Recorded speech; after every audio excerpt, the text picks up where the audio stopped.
uburiganya ubwo ari bwo bwose umuryango wawe uzakozwe isoni, ntabwo uzagira amaherezo meza. Imigani 14 umurongo wa 11, urugo rw'umunyabyaha ruzasenywa ariko ihema ry'umukiranutsi rizakomera. Icyo nicyo gituma turarikira abantu kwakira gukiranuka, kuko umukiranutsi azibukwa. Imigani 15 umurongo wa 13, iyo umutima unezerewe ukesha mu maso. Haleluya. Burya iyo mu mutima hanezerewe mu maso haracya birizana. Nta muntu dusaba ngo nezerwa, oya, ahubwo mu mutima niba hanezerewe mu maso birizana, hahita hacya. Ariko umutima ubabaye utera ubwihebe. Nagiye mu Migani 15 umurongo wa 15, iminsi y'umunyamubabaro yose ni mibi. Iyo umuntu afite umubabaro mu mutima, igihe cyose iminsi yose imubera mibi. Ariko umurongo ukomeye twakomeje kuganiraho ari wo nifuza ko tuzasozanya, ariko ufite umutima unezerewe ahora mu birori. Rero muragahora mu birori, kada muragahora mu birori. Imana ibagirire neza, iduhoze mu birori. Iyo niyo ntego y'amateraniro yacu, nuko umuntu wese ufite umutima unezerewe, ikimenyetso kimuranga ahora mu birori. Bavandimwe, niyo nsanganyamatsiko yacu dufite. Tumaze iminsi tuganira ubugari bw'umuryango twawinjiyemo cyane, twibaza ukuntu iwacu haboneka umunezero. Ngira ngo abantu twari kumwe nimugoroba twasoreje mu kigwa cyiza kiba muri Luka, ariko ubusobanuro bwacyo bunini tubugira mu gitabo cyitwa Wifuzwa ibihe byose. Ni ibitabo abantu bose bakenera, birahari, naha kirahari. Kitubwira igitekerezo cyiza cyatumye umuryango unezerwa mu nzira ijya Emawusi, bakakira umwami wacu akababera umushitsi mukuru. Mu kindi kinyarwanda, kugira ngo tugire umunezero iwacu, murakagira Imana. Murakagira Imana. Yesu ni uza mu rugo agatanga umunezero. Tugira indirimbo ivuga 194, imuhira hahirwa hari iki yemwe, hari urukundo. Ndagira ngo rero uyu mugoroba mumfashe nongere satire ahantu runaka. Nifuza ko dutinze ubwenge mo gato cyane. Ndifuza ko tugirana ikiganiro kigufi, ariko biraterwa nuko Umwuka w'Imana dufasha. Ubutumwa bwiza bwanditswe na Yohana igice cya 3 mu gitabo cyitwa Wifuzwa ibihe byose. Ngiki ni ikigwa kiri ku ipaje y'100, biraterwa na kavu ufite, cyangwa se 104. Havuga amateka y'umuntu w'umunyadini. Dufite akantu nifuza ko mwatekereza cyane, mwamfasha mukakazirikana byihariye. Ni ikiganiro umuntu w'umukire cyangwa w'umunyadini witwa Nikodemu yagiranye na Yesu. Nifuzaga ko tuvuga mu tuntu duke cyane. Ikintu bita idini ni ikintu kigorana cyane. Abantu aho kugira ngo babone Yesu, babone idini, kandi idini nta gakiza karirimo. Ndifuza ngo mwakire Yesu mu bugingo bwanyu. Niki gihari? Uyu muntu kubera idini ryatumye atemera ubutumwa bwiza bwabwirizwaga n'umwami Yesu. Noneho igihe kiragera atinya idini, asanga Yesu nijoro. Reka bakorera ikiganiro gito bagiranye. Hari umuntu wo mu Bafarisayo witwaga Nikodemo, umutware mu Bayuda. Uwo yasanze Yesu nijoro, aramubwira ati, mwigisha, tuzi yuko uri umwigisha wavuye ku Mana, kuko ni ntawe ubasha gukora ibimenyetso ujya ukora keretse Imana iri kumwe nawe. Yesu aramusubiza ati, ni ukuri ndakubwira yuko umuntu utabyawe ubwa kabiri atabasha kubona ubwami bw'ikiyemwe bw'Imana. Nikodemo aramubaza ati, mbese umuntu yabasha ate kubyarwa akuze? Yakongera agasubira mu nda ya nyina akabyarwa? Yesu aramusubiza ati, ni ukuri ndakubwira yuko umuntu utabyawe n'amazi ngo abyarwe n'umwuka atazashobora kwinjira mu bwami bw'Imana. bizera, imiryango mfite muri uyu mugoroba, kugira ngo dushobore guhangana n'ibibazo bitungurana biri mu miryango, ndabasabira ngo iki kiganiro cya Nikodemu cyongere gutaha mu mutima wawe. Utabyawe n'amazi ngo abyarwe n'umwuka ntabwo yahangana n'ibibazo biri mu muryango. Mbese yabishobora? Kamutanyikiriza, yabishobora? Ntabwo wabishobora. Iyo umwuka wera atabonetse mu muryango habamo ikibazo gikomeye cyane. Iyo umwuka wera atakuyoboye no mu buzima busanzwe ntabwo washobora gusohoza inshingano. Kandi intego yacu nyamukuru y'aya materaniro ni uko mu Baroma igice cya 8:14 abayoborwa na mwuka w'Imana nibo bana b'ikiyemwe b'Imana. Kuri buri ntambwe yose dutera bisaba ko tuyoborwa na mwuka w'Imana. Ndagira ngo rero nshuti yanjye muri uyu mugoroba mumfashe tuzirikane ibi bintu bikurikira. Dufite abantu mwatangiye inzira ariko muraguna, ntimwakomeza inzira nziza yo kwemera kuyoborwa na mwuka w'Imana. Niki gikomeye nifuza ko dutekereza cyane, ni akantu gato cyane muri uyu mugoroba ndaheraho mu gitabo cyitwa Kwizera n'Imirimo. Icyo Imana isaba, ikimana isaba, ni ikimana idusaba mu gihe nk'iki twerekera ku isoza ry'iyi si yacu. Ikimana isaba muri iki gihe ni kimwe n'ikimana isaba umugabo n'umugore bari batunganye bo muri Edeni, aricyo bita kumvira amategeko yayo mu buryo butunganye. Haleluya, haleluya. Ikimana isaba ni nk'icyo yasabaga mu murima wa Edeni. Muziko Adamu wa mbere yaratsinzwe kubera icyaha, Adamu wa kabiri binyuze muri Kristo twaratsindishirijwe. Ni ukuvuga ngo uko gukiranuka Adamu atashoboye, nitwakira Yesu nk'umwami n'umukiza tuzagushobora mu izina rya Yesu. Ibi rero bizaduha iki? Nyemerera mfashe uyu mugoroba mwihanganire gukurikira isomo rito dufite.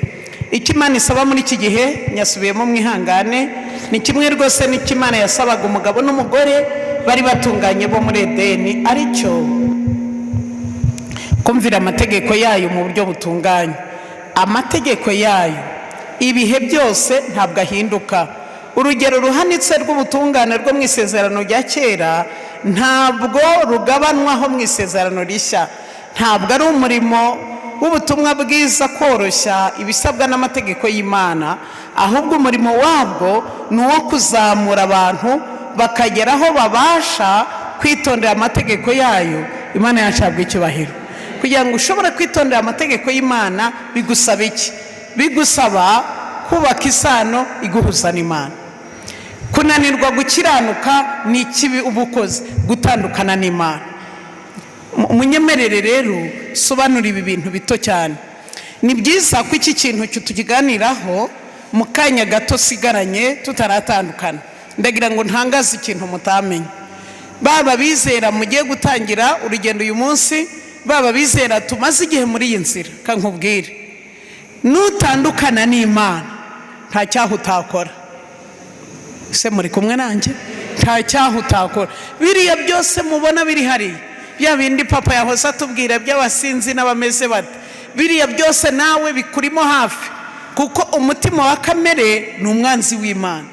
Kandi muzakurikirane mwisuzume neza, ibyo Imana yanga kamere irabikunda. Ibintu byose Imana yanga nibyo kamere ikunda.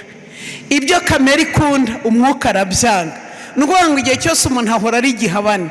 Insinzi tuyikora muki? Mukomatana n'Imana.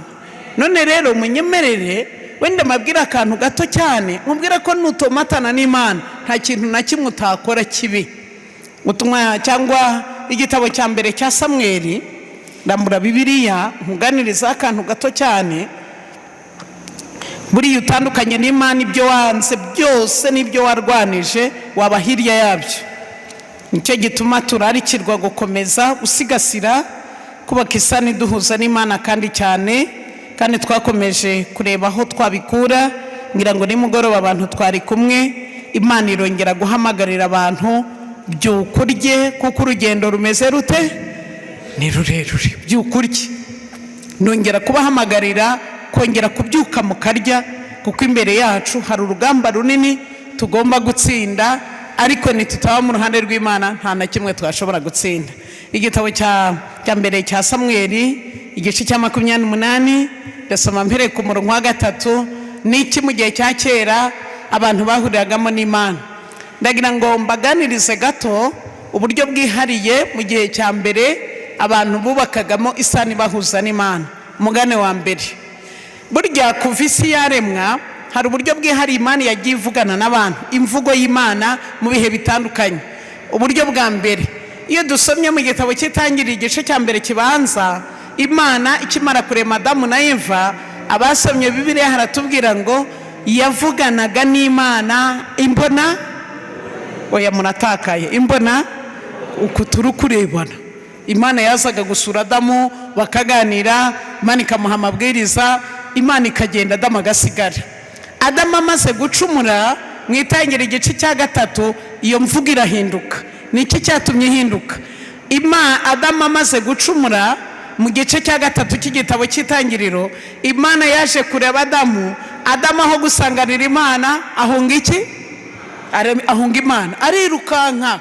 Imana yamuhaga, Adamu urihe? Adamu ntiyitaba. Adamu urihe? Adamu ntiyitaba. Adamu urihe? Aho kwitaba yihana, yitaba atanga impamvu yakosheje, avuga ko ari umugore Imana yamuhaye. Ubwo mwumvise iki rero? Isano imuhuza n'Imana yari icitse. Ubwo umuntu yari atandukanye n'Imana. Imana mu bushobozi bwayo, kuko ari Imana ishobora byose, yongera guhimba uburyo bwa kabiri yavugishamo umuntu. Ni umuhe?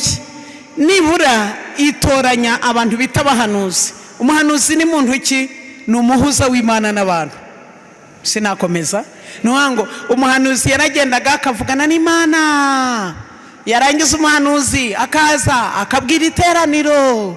Umuhanuzi yasoza amagambo ye yose asozwa n'ingingo ivuga ngo kandi akanwa k'Uwiteka niko kabivuze. Ubwo wumvise iki rero? Ntabwo ari umuhanuzi uvuze, ahubwo ni umuhanuzi uvuze mu kanwa kandi k'Uwiteka. Ubwo buryo nabwo burakora igihe runaka, abahanuzi babaho, ariko nabo bakagenda bahura n'ingorane, kuko hari ab'Imana yatumagaho abo bahanuzi bakabangira.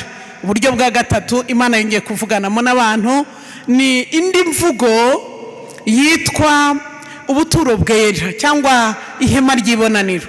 Aha hantu hitwa ihema ry'ibonaniro, iyo umuntu yashakaga kugira icyo abaza Imana, bazaga bagahurira mu ihema ry'ibonaniro, ariko bakahahuriraho n'umuntu bita umutambyi. Umutambyi ni muntu ki rero? Muzi ko Adamu amaze gucumura mu Itangiriro, yabwiwe ko kugira ngo habeho kubabarirwa bizasaba ko amaraso ameneka. Si ubu murahari? Oya rwose, mwanyemerera mukahaba. Se mwambwira ngo turemeye noneho turahabaye kada? Oya ntimuhari. Iyo ndi imbere yanyu mba mbona bahari. Mbwira utambesha uti ndahari. Wakoze kanga kumbesha uti njye simpari. Wakoze cyane. Noneho ubu buryo bwitwa ubuturo bwera cyangwa ihema ry'ibonaniro, abo bantu iyo kugira ngo yemezwe icyaha cye ahure n'Imana, yashaka gushaka igitambo kivugiraho ibyaha bye, akaza mu buturo bwera azanye icyo gitambo. Umutambyi bagahuriraho bitaga umukumirizi, cyangwa aho ku muryango w'ihema. Yahagera ahabanza aho yavugiragaho ibyaha bye no kuri iryo tungo rye. Ndabivuga mu ncamake muri hangana, kuko ubwo nabanzanye ibyigisho byinshi kandi hari ingingo shaka kugeraho. Yarangiza umunyabyaha agahabwa icyuma agasogota iryo tungo, umutambyi agahareka y'amaraso, bakayatera ku mwenda wakingerezaga aho bita ahera cyane. Ubwo buryo bwatumaga umunyabyaha avamo. Ikintu cya mbere, yamenyaga ko icyaha cye kibabariwe cyangwa kitababariwe. Aho simpatinda, ubwo nabwo bwari imvugo y'Imana. Ubundi buryo Imana yavuganagamo n'abantu ni uburyo bw'amabuye bambaraga hano mu gatuza cyane. Abatambyi nibo bayambaraga. Iyo hari icyo Imana yabaga ishaka kumumenyekanisha, yabibonaga mu nyandiko y'aya mabuye yambaraga mu gituza. Ubundi ngira ngo ubwo buryo reka ngarukira, hariho bwinshi butandukanye, ariko icyo nashakaga kuvuga ni iki: nuko umunsi umwe uyu muvandimwe nifuza ko tuganiraho yagize ingorane ikomeye, aca isano imuhuza n'Imana. Byagenze bite? Fata Bibiliya tugendane. Igitabo cya mbere cya Samweli gice cya 28 umurongo wa 3. Sawuli aje gushikisha. Sawuli muvuge numva aje gushikisha. Gushikisha mu kindi kinyarwanda mwashobora no kumera gute? Okay. Ni umwami wa Isirayeli none agiye gushikisha. Byagenze bite? Ariko Samweli yari yarapfuye. Abisirayeli bose baramuririra, Abisirayeli bamuhamba mu mudugu w'Irama, kandi Sawuli yari yaraciye abahanzweho n'imyuka mibi n'abashitsi muri icyo gihugu ayobora. Abahanzweho n'imyuka mibi, abantu bose babashitsi, Sawuli yari yarabaciye. Umurongo ukurikiyeho, bukeye Abafilisitiya baraterana, baraza bagerereza i Shunemu.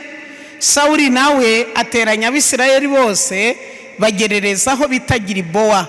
Sawuli arabutswe ingabo z'Abafilisitiya aratinya, umutima urikanga cyane. Sawuli aherako agisha Uwiteka inama, Uwiteka ntiyagira icyo amusubiza. Ngamunkurikire mwumva abantu hatandukanye bavuganaga n'Imana mu nzozi. Se turi kumwe? Mwakanguka nkababwira hehe? Mu nzozi. Aho ni hamwe. Imana ishobora kuvugana n'umuntu mu nzozi, haba mu ibuye gitwa Urimu, ubwo nayo bambaraga, turi kumwe, haba mu bake mu bahanuzi. Imana yashoboraga kuvugana n'abantu binyuze mu nzozi.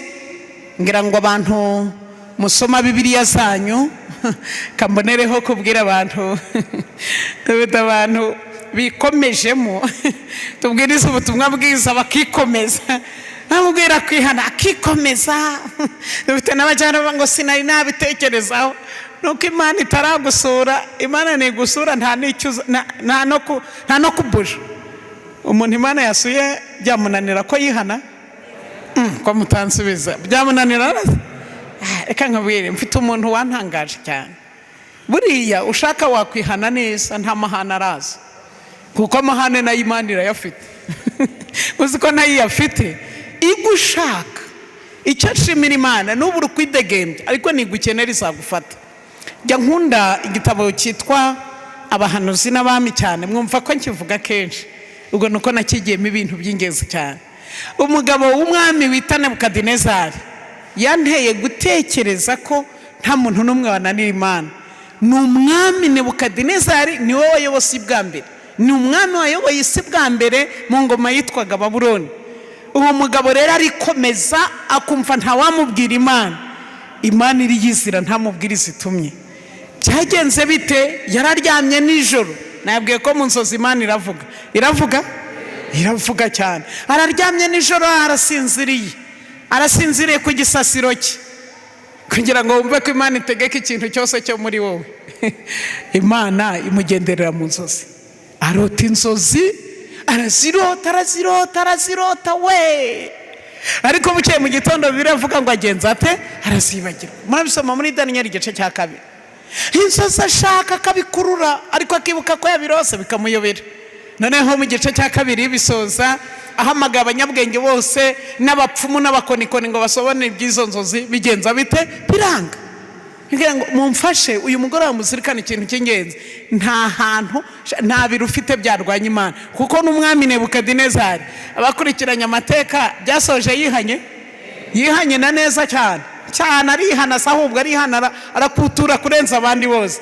Nebukadinezari rero abahanuzi bose agiye kubica. Daniyeli abimenye mu banyabwenge bagombaga gupfa nawe yarimo, asaba umwami ko yafata ibihe byo gusenga umunsi umwe akabaza Imana. Ndashima Imana ko igisubizo yarakibonye. Haranze imbere y'umwami Nebukadinezari atinya guhoraho, waryamye nijoro ubona suforume y'umuntu iguhagaze imbere. Niyo mpamvu mwabonye n'igihe hafi ngo mumbone, ati dore uko izi nzozi zari zimeze. Ati kagira inkuru, umutwe wari zahabu. Ubwo ni iki gice cy'umutwe? Ati yego. igituza n'amaboko uku nifashe byari ifeza. Ati nibyo. Inda n'ibibero kugeza ku mavi ni umuringa. Ati nabyo. Amaguru ni ibyuma kugeza ku mano y'ibumba. Ati yego. Ariko ikintu cyagutangaje, hamanutse ibuye ryaturutse hejuru rikubita igishushanyo cyose gihinduka ivu. Aturakabaho bakwambika impeta, uzahora uri umuhanuzi iteka ringana iki cyose. None si by'izo nzozi bisobanuye iki? Nebukadinezari yari umwami w'i Babuloni, yarazi ko ari we tangira akaba n'iherezo. Burya hari abantu bagera ku ngoma kumva azayihoraho. Ariko indirimbo ya kabiri ntabwo ari kwivuga. Nta ngoma zidashira ni ya 18. Kada ndabona mutahari. Nta ngoma zidashira zirahanguka ari kwitore rizahoraho ikuzimu n'urupfu ntibiririnda ryarazwe na Yesu Kristo ntabwo ahemuka. Murakoze. Murakoze cyane. Ingoma zose zizagenza zite zizarangiraho. Nuko Nebukadinezari haribaza ukuntu umutwe hari izahabu ari ubwami bukomeye, bugasimburwa n'abo bita Abamedi n'Abaperesi bagereranije n'aya maboko, bigasimburwa n'Abagiriki bageranijwe n'inda n'ibibero, bigasimburwa n'amaguru y'ibyuma ariyo Roma turiho. Nyuma yaho hakazasoza ku ngoma zabo bami bagereranijwe n'amami 10. Nyemerera mbabazi, umuntu acuruje izahabu igahomba, ifeza niyo yakunguka. Nanga ko mudahari. Ifeza niyo yakunguka. Acuruje ifeza igahomba, ibyuma nibyo birunguka. Ushuruje ibyumba bigahomba, ibumba si ryo rirunguka. Subwo muri cyo gishushanyo turiye. Seko mutari kunyumvira. Muri mwizahabu, turi mwifeza. Turihe mu rwondo rw'ibumba. Ubu muri kubona mwigize kasha muri urwondo. Urwondo wasukaho n'imvura ikatemesha bikarangiza. Ariko urebye abantu muri iki gihe cyacu baba bikakaje, bigize abantu bakomeye. Nge nibuka nk'abana b'abasore bo mujye mububaha cyane wakone. Abagenda nk'ijeya. Nicyo gituma iyo turaritse umwana w'umusore ngo yihana kanga, ubwo ikizakurikiraho kubera atashoboka ni ukumushiramo amapingu. Kuko ibibaraga bafite dore abameze atya, ariko igira atya amapingu niyo amushobora. Natakira ubutumwa bwiza amapingu arahari ko mutanyikiriza ntahari. Arahari. Abantu bose bakwiriye kwemera Imana hakiri kare. Nebukadinezari kugira ngo mwumve ko ari umuhanga mu kurwanya ibyo yizera, arangira aricara ateranya abakone abantu be b'abanyabwenge. Ati nge simbyumva ukuntu nasimburwa n'izahabu n'ifeza simbishyikira. Nge hari icyo nakora, mugende mufate icyo gishushanyo Danieli yavuze, mu gishushanyo uko kimeze si forume y'umuntu, ariko cyose mukigira izahabu. Ubwo ahakanye iby'Imana yavugiye mu muhanuzi witwa Danieli. Erega ubwo ntago muri kunyumva. Guhakana icy'Imana yavuze. Ubu turi mu gisekuru gihakana icy'Imana yavugiye mu kanwa k'abahanuzi. Nebukadinezari nawe arabihakana. Ati nge ntago mbishyikira. Mwebwe mufata igishushanyo cyose, umutwe wa zahabu, gituza n'amaboko izahabu, inda n'ibibero izahabu, amaguru n'amano izahabu, mu kibaya cya Dura mwese duhurireyo, abaturage bo ku isi yose nitugerayo baravuza isambusa n'imyirongi, bakibivuza mwese murubarara, muhamye ibyo nahamije, muvuge muti harakabaho Nebukadinezari niwe tangiriro akaba n'iki yemwe iherezo. Kuko ni zahabu gusa byose kugeza hasi. Abaturage bose rero no gutitira kwinshi nibagende mu kibaya. Mu gice cya 3 cya Danieli bose bahamya koko ko Nebukadinezari atabitangiriro akaba n'iki yemwe iherezo. Bibiri yimbwira abahungu 3 b'abasore ariko ngo babanyagano b'Abisirayeli, mwumvise umurimo ababyeyi dufite wo gutoza abana bakiri bato?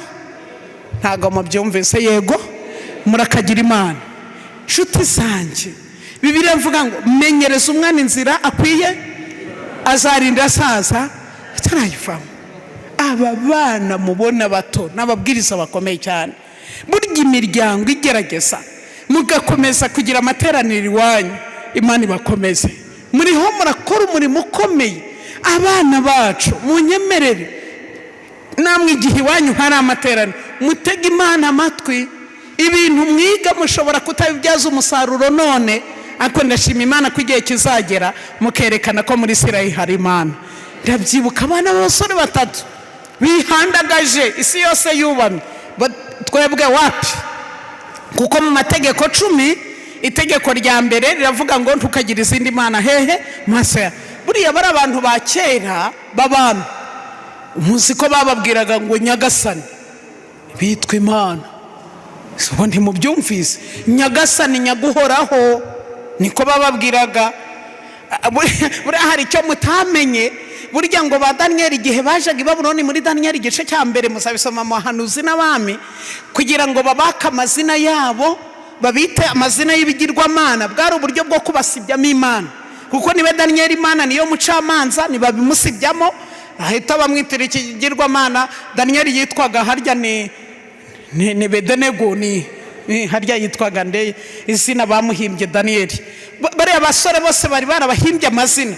Mu gitabo cy'abahanuzi n'abami basobanura ko amazina y'ibigirwamana byabo kugira ngo babake amazina y'Imana. Ababyeyi babo babise nibajya barahamagara ibyo bigirwamana mbese aba ari byo bibaremo, ariko abana bagambirira kutaziyanduza. Imana ihabwa icyubahiro. Noneho rero ndibuka b'abasore batatu bahagaze mu kibaya bonyine. Itegeko rya mbere ntukagire izindi mana, irya kabiri ntukiremere igishushanyo kigenze gite kibajwe, cyaba gisa n'ishusho iba mu ijuru cyangwa hasi ku butaka cyangwa hasi mu mazi y'ubutaka. Munganje nayi namubwiye ngo mbe anzanire Bibiliya ndayanga, ubuho nayemera ya Bibiliya ntagatifu. Nashakaga kubabwira akantu gato cyane, kandi yambwiye ati nyizane ntoye. None ndayikeneye, bumumbwirira yimpe Bibiliya ntagatifu. Ibuka iryo tegeko rya kabiri ukuntu barisobanuye cyane. Ntukabyikubita imbere y'ibyo bigirwamana, kandi ntukabikorere. Genda Uwiteka Imana yawe, kandi genda Imana ifuha. Pora abana gukiranirwa kwande kwa basi. Daniel babara abasore iryo tegeko bari barifite, basigara bahagaze.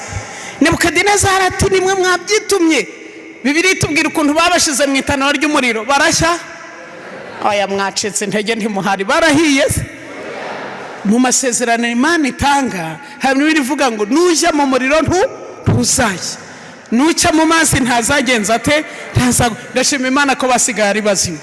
Imana ihabwa icyubahiro. Icyo gice cya gatatu gisoza Nebukadinezari yihanye ati nshiteka uzavuga nabi Imana y'Abasaduraka aci urugo rwe rw'icyavu bamwice rwose, haragahoraho Imana yabande yemwe y'Abasaduraka. Imana ihabwa icyubahiro. Imana iratsinze cyangwa ntitsinze? Arongera araryama. Reka nkubwira umunyabyaha agora Imana. Arongera araryama arasinzira. Umunsi umwe mu gice cya 4 cya Daniel arota izindi nzozi, kugira ngo nkubwire ko mu nzozi naho Imana iravuga. Arota abonye igiti kinini cy'inganzamarumbu, utunyoni twose tuza kwarika muri icyo giti. Ariko hagiye kubona abona izindi nzozi, mugende mufate bya biti byose mubiteme mubikureho, cyakora imizi n'igihimba mu byihorere. Daniel nyiri gusobanura inzozi abamutumyeho, ngwino noneho nabonye ibindi. Daniel amusobanurira iby'izo nzozi. We urakoze inshuti yanjye, amusobanurira iby'izo nzozi. Kamasomere gato cyane icyatumye Basaduraka badapfukama. Dufite igitabo cyitwa Bibiliya ntagatifu, ni nziza cyane. Igira igitabo cyitwa ubuhanga. Dugira igitabo cyitwa imigani. Nanga ko mutari kumwe nanjye, ariko Bibiliya ntagatifu yo igira igitabo bita ubuhanga. Ndabona ntabishyikira vuba, ariko ndabigeraho mwihangane. Igitabo cy'ubuhanga ntabwo tugira mu zindi Bibiliya, ariko cyasobanuye itegeko rya kabiri. Nanjye ndatangara, mureke nkibasomere. Ni gihamya ariko cyiza cyane, namwe muragikunda.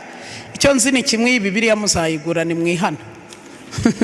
Ntaga ko mutari kubyumva. Igitabo cy'ubuhanga nakigezeho mwihangane.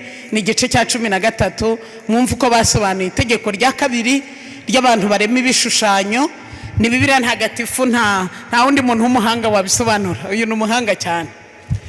Bibiliya ntagatifu igitabo cy'ubuhanga, umutwe wa 13 murongo wa 10, ugusenga ibigirwamana. Nyamara baragowe abo bantu biringiye ibintu bitagira ubuzima, ibyakozwe n'abantu bakabyita imana, nk'izahabu na feza bacuze mu muringa, ngo babikuremo amashusho y'inyamaswa cyangwa ibuye ritagira agaciro ryabajwe n'umuntu wa kera. Tuvuge mbese nk'umuntu w'umubaji w'ibiti aca ingeri ashoboye kwikorera, akayishushurana ubuhanga bwinshi, akayikuramo igikoresho gisanzwe, naho ibisigazwa by'uwo murimo we akabikoresha ibyo kurya bimumaze inzara, ibango risigaye ridafite akamaro kuko rigoramye cyangwa rifite amasubyo, akarifata akaribaza mu gihe yabuze ikindi akora, akaribaza atanabyitayeho, maze akariha ishusho nk'iy'umuntu cyangwa se y'inyamaswa ya kera, nuko aramanuka akarishakira akazu gakwiye gacukuye mu rukuta, akarifatisha icyuma. Se murankurikiye? Ubwo mu rugufashwa cyangwa mu rukurakara? Mu rugufashwa. Nimwumve neza kugira ngo wumve ko itegeko ntabwo basaduraka bari gusuzugura, bari barabisomye. Noneho akarishakira akazu gakwiye gacukuye mu rukuta, akarifatisha icyuma, agakora uko ashoboye kose ngo ritagwa hasi, kuko azi neza ko nta kiryo shusho ryishoboreye, ni ishusho rikeneye inkunga. Nyamara yashaka gusabira ibintu bye, urugo rwe cyangwa abana be, ntaterwe isoni no gutakambira icyo kintu kitagira ubuzima. Yashaka kumererwa neza, agatakambira ikitagira ubuzima. Yakwifuza kugira ubugingo, agatakambira icyapfuye. Yashaka inkunga, akitabaza ikitishoboye na busa. Mu ngendo ze yiragiza ikitabasha gutambuka, ku byerekeye bimutunga n'inyungu ze n'imishinga ye, agasaba imbaraga ikitazifite na hato. Bese ibyo mvuze murabyumvise? None amashusho ari mu tuzu tw'udukuta mwarayabonye? Akazi ko mutansubiza arahari. Ndibuka iyi shusho ibiteretse mu rukuta cyangwa kwidirisha cyangwa ku meza, ubwo yagiye kugenda araza akayipfukama imbere ayisaba ubufasha, nuko maze byose akabibonamo igisubizo.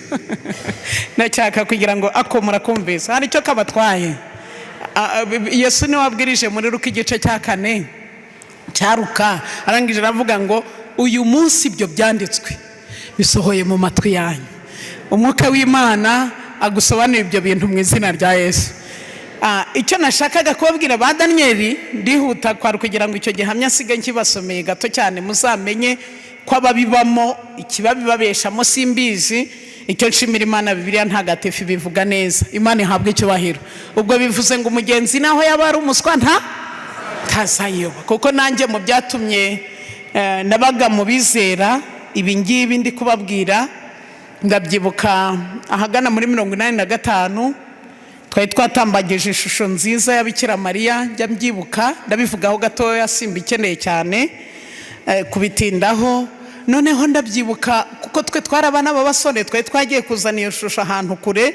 Tugeze ahantu iwacu, ishusho nyine bayirambika hano, ariko umubyeyi b'abakecuru bashaje bo batari bagiye nkatwe, twasanze badutegereje. Nuko umukecuru umwe ava mu iteraniro n'ubwuzu bwinshi, araza abyina imbere y'iyo shusho, arabyina cyane, maze abwira iyo shusho atumva, mama we, twaherukanaga nkiri inkumi, none tubonanye nshaje. Maze arongera arabyina aranezerwa. Noneho njyewe icyo gihe ndabyibuka, nitegereza iyo shusho ngira ngo umuntu baherukana ari inkumi bakaba bonanye ashaje, aragira amarangamutima anezerwe. Mbona nta no kubuja, nanga ko mutumvise. Ntibaza naye hamenye ibi bintu bitabaho. Umuntu baherukana ari inkumi bakaba bongeye kubana ashaje, nta no kumukumbura ngo amwenyure. Nanga ko mutari kumva. Nese uje ukumbuye umuntu we ntamwenyure ntiwababara. Natangiye kwibaza ibintu tubamo menya bitabaho. ariko ibyo biracwekera sinahita mbyakira. Ndashima Imana ko kuri kwatsinze. Igice cya 4 rero Daniyeli igihe yazaga gusobanura Nebukadinezari, reka mbabwire icyo yabonye. Yambwira ati ibyo bintu warose birawukaba ku mwanzi wawe. Niki Imana yari imubwiye? Ibyo bintu byose ubwami bwe buzakatwa. Bibiri itubwira ko yahise yirukanwa mu ishyamba aja kurishanya n'inka, siko mubisomye. Ariko byasabye igihe amezi 12. Umwaka wose Imana irindiriye ko yihana, ariko agenza ate? Arabyanga. Nawe Imana ishobora kukurindira igihe kirekire ukanga. Je sinzi aho umwuka Imana yatangiye kuvuganira n'umutima wawe, ariko bari igihe bimaze. Ndi kuvuga iki? Ku ngingo runaka. Ntabwo ari ngombwa ngo bibe ibintu bikomeye cyane, ariko uje ureba ukuntu wakomeje kurwanya uwo mwuka n'ijwi riguhamagara. Kandi Bibiliya ivuga ngo niwumva ijwi ryayo ntiwinangire ikiyemwe umutima. Wa mugabo w'umwami w'igitangaza, fata Bibiliya nkubwira uko byamugendekeye. Nihangane ibi bintu mbivemo. Reka mbivemo pe, kuko umwanya wabyo singufite kandi igihe dusigaranye ni gito. Ariko reka nsige nkubwiye aka kantu. Igice cya 4 ku murongo wa 25, inzozi bamaze kuzisobanura ariko ntibyamufasheho. Nuko ibyo byose bisohora ku mwami kuko Imana yabimunyujijemo. Hashize amezi 12, umwami wa Babuloni arambagira mu rugo rwe rw'ibwami. Ariko mwumva icyo yari ari kurambagirana. Ngiyi Babuloni niyubakiye ngo habe umurwa wanjye nturaho, mpubakishije imbaraga z'amaboko yanjye ngo biheshe ubwami bwanje ikira. Oya ntimuhari iki? Ngiyi Babuloni niyubakiye n'imbaraga zanjye n'amaboko yanjye n'ubwenge bwanjye. Hano benshi bazi ko amadiplome bafite ari ubwenge bwabibahaye. Ni impano Imana yaguhaye. Hariho abafite ubwenge burenze ubwawe batabigezeho. Nibyo ko mutansubiza nshuti yanjye. Amazu y'ibitabashwa wubatse, hari abafite ubwenge bukuruta rwose, bananiwe no guteranya itafari ngo barigereke kurindi. Icyo dukwiriye kuvuga ni Zaburi 127, Uwiteka tubatse inzu, umwubatsi yaruhira iki yemwe busa? Harakabaho Imana. Harakabaho Imana nshuti zanjye. Ubutunzi ufite Imana itaburimo buzayoyoka. Haje mu kirere 28, umwami atararangiza ayo magambo mvuze, haza ijwi riturutse mu ijuru riti, yewe mwami Nebukadinezari no ubwirwa, ubwami bwawe bukuwemo, bazakwirukana bagukure mu bantu, ubane n'inyamaswa zo mu ishyamba, kugeza aho uzamenyera ko isumba byose ari itegeka ubwami bw'abantu kandi bwimikamo uwigenza ite? Se murahari inshuti yanjye? Nuko uwo mwanya iryo jambo rihita risohora kuri Nebukadinezari, yirukanwa mu bantu, akajarisha nk'inka, umubiri we utondwaho n'ikime kiva mu ijuru, kugeza aho umusatsi we wabereye urushoki nk'inamoya y'ikizu, inzara ze zihinduka nk'iz'ibisiga. Ikego Kiza biki gihe muze niko ari kuvuga. Ni sasindi batera. Oya bari abo baba banarimbye da. Ntabwo bameze nkiza. None se Nebukadinezari zari ziri kujomba mu bitaka, naho izabakobwa bacu wibatuka da. Nubwo tutazishigikira ariko ntizimeze nk'izane. Nebukadinezari yaguweho arisha nk'inka. Ubwo mureba umwami w'abamari gutamase, ubwo n'umurizo warameze ukubita isazi, kuko niba ari kurisha nk'inka, inka nyine urumva isazi irayitera, ubwo umurizo ukakoma isazi. Uvuye ku gaciro ko kuba umwami w'abantu. Ntabwo nzi agaciro ufite, ariko ntabwo ugeze aha Nebukadinezari. Umuntu uri nka Nebukadinezari muri iri terano ninde? Yari umuntu ukomeye, ariko Imana nawe yamugezeho. Wikomeza gutera amakimbirane mu muryango, witeza amakimbirane mu gihugu, ibyo wiratana byose byavaho. Nibyo byavaho. Mwareka Imana igahabwa icyubahiro. Njya nibuka nk'abantu mu miryango icyo bapfa narije yakaze, umugore agakarago ugengwa ntawumbwira. Isi zakubwira. Nebukadinezari yanze ko umuhanuzi Daniyeli amugira inama, ariko isi yaramubwiye, imubwirana tabi, yanze inama z'umuhanuzi. Ubu turiho turafata uyu mwanya nkavuga ngasarara, tugira abantu inama yo kubaka imiryango neza, shira inarijye hasi ibyo wibwira ubivemo. Ihane wakire Yesu nk'umwami n'umukiza utsinda icyaha. Uzi kugira ngo umuntu asenye urugo rwe kubera gusambana. Umukansara yigeze yakira umuryango couple, umuryango baje kumusaba inama, nuko umugabo akavuga uyu mugore agira amahane, cyese nzabana n'umugore w'umunyamahane. Naho umugore uyu mugabo arasambana afite inshoreke, range amahane sinzayareka kereka inshoreke aziretse. Kwese icyo kibazo wagikemura. Noneho wari kuba kansaringa akabaza ati se uyu mugore ibyo avuga nibyo? Ati nibyo, ariko nagiye gushaka umugore kubera uyu mugore agira amahane. Umugore ati none jye dushakana hari amahane nagiraga nayagize kubera washizeho inshoreke. Ubwo umwanzuro uzaba uwuhe? Ko mutasubiza nshuti yanjye. Uzi kugira ngo inshoreke gusenyera urugo, ariko mu myaka mumaze nge n'abantu b'abagabo nagiraga ngo bazihana. Mwari mwabona inshoreke yapfushije umugabo wayisambanyaga ikarira? Se ko mutansubiza irarira? Ese umuntu uzapfa ntakuririre akagusenyera urugo? Namwe sinzi uko mumeze. Urumva nushaka upfe cyangwa ugenza ute?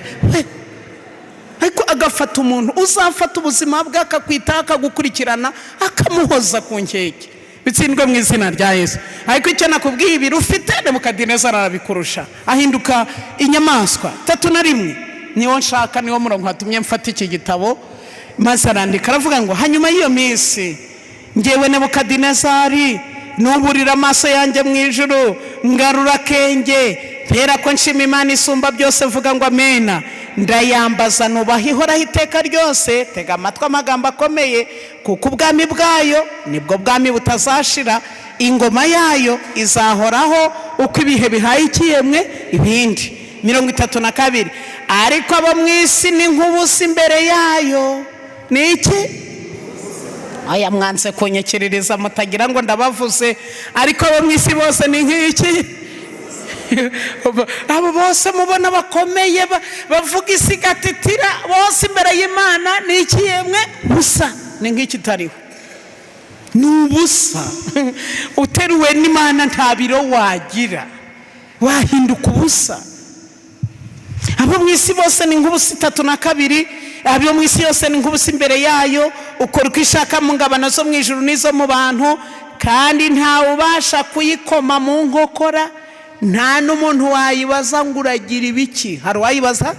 Badafite abantu benshi bavuga ngo je ningera mu ijuru nzayibaza. Sha ntuzanavuga. Nta n'ijambo washobora kuvuga imbere y'Imana. Mu gitabo cyo kuganesa kiravuga ngo abamarayika iyo bagiye kuvuga Imana bipfuka mu maso, bakubarara bakayiramya. Je nawe ntacyo twavuga. Ageze ku murongo wa 33 icyo gihe nsubizwamo ubwenge, ubwiza burabagiranye nahoranye bungarukamo. Twavuga ngo iki? Twagira ngo ntimunejejwe nuko yihanye. Twavuga ngo iki nshuti yanjye? Avuye mu nyamaswa baye umuntu. Imana ihabwa icyubahiro. Butuma ubwami bwanje bugira icyubahiro, maze abajyanama banje n'abatware baza kunshaka. Pera ko nkomezwa mu bwami bwanje, ndetse nongerwa n'icyubahiro cyinshi. Imana ihabwa icyubahiro. Nabwira abantu bakomeye bo muri ubu buzima ngo nibubahe Imana, ntacyo agaciro kabo kazagabanukaho. Ahubwo abaye umuntu ukomeye kubaha Imana yazagabanije inshuro ebyiri. Ko mutanyumvise se? Kuko twabonye ko umuntu utarya ntagira umunezero. None wewe Imana yaguhaye ibyo kurya, iguha ibyo kwambara, iguha aho kuba, none iguhaye n'Imana. Twavuga ngo iki? Umuntu agomba kubaha Imana cyane, kuko abandi bo bafite ibyo bayisaba. Nigeze mbwira umuntu w'umukire cyane tuganira, nuko turaganira, soje ikiganiro, namubwira nti Imana nsenga izakumpera umugisha. Ati Flori atuwuye, ati imigisha yose yarayimpaye. Nanga ko mutumvise. Imigisha yose yagenze ite? Yarayimpaye. Ati jewe yampaye kuba umuntu ukomeye, amafaranga yose ndayafite. Ati n'abana ndabafite. Ati nta migisha itampaye, turakaja mu ijuru. Ati ahubwo amen. Ariko ibindi byo mu isi byose Imana yagenze ite? Yarabimuhaye. Ariko ibyo bintu Yesu yarabibwirije muri Matayo. Ati byakumarira iki utunze ibintu byose byo mu isi, ariko ukazanyagwa iki yemwe? Ubugingo bwawe. Byaba bimaze iki? Oya ntacyo munsubije. Byaba bimaze iki? Ntacyo. Imana nsenga ubwo yaguhaye ibintu byinshi, amen, ariko nanone izaguhe n'ubugingo buhoraho. Iyo niyo rifuti y'abantu banezerewe mu isi bakazabona n'Imana. Nicyo yavuze rero, avuga tumva rero 3:4, none ngewe Nebukadinezari ndashima umwami wo mu ijuru, haleluya, ndamusingiza, haleluya, ndamwubaha kuko imirimo ye yose ni y'ukuri, inzira ze zose ziragororotse, ariko abibone nanga ko mutari gusoma bo yabacisha bugufi, kubwibone bubanziriza kugwa. Satani yishize hejuru ajugunwa mu isi, Imana igucisha bugufi, igihe gikwiriye nikigera izagushyira hejuru mu izina rya Yesu. Rero icyo nashakaga kuberekana uburyo bunyuranye Imana yagendaga ivuganamo n'abantu, mu nzozi yakuvugisha, mu mabuye ariya uri mu bambaraga, ubu bwari uburyo buvugana nabo. Reka nerekere ku musozo, ndabona iminota nayimaze, ariko nibyo byari bikenewe, nanga ko mutumvise, nabyo byari bikenewe cyane. Ndi kukubwira nta biro wagira, ahubwo amahirwe ukiyafite wihane mu izina rya Yesu. Umurongo ukurikiyeho rero wa 4, bukeye Abafilisitiya barateranye. Ngaho twagiye ku murongo wa 7, kangende ku murongo wa kampere ku wa 4 nihuta. Nagarutse mu gitabo cya mbere cya Samuel 28, mwibagiweho nari nahereye, nari ndi kubabwira ukuntu Imana ivugana n'abantu mu nzozi, ikavugana n'abantu ikoresheje abahanuzi, uburyo bwose Imana yakuvugishamo iguhe kwihana mu izina rya Yesu. Umurongo wa 4, bukeye Abisirayeli baraterana baraza bagerereza i Shunemu. Umurongo wa 5, Sawuli arabutswe ingabo z'Abafilisitiya aratinya. Sawuli aherako agisha Uwiteka inama mu nzozi biranze. Umurongo ukurikiyeho, Sawuli aherako abwira abagaragu batumva, munshakira umushitsi nje kumushikisha. Abagaragu be baramusubiza bati, hariho umushitsikazi ahitwa ngo iki, Kurendori.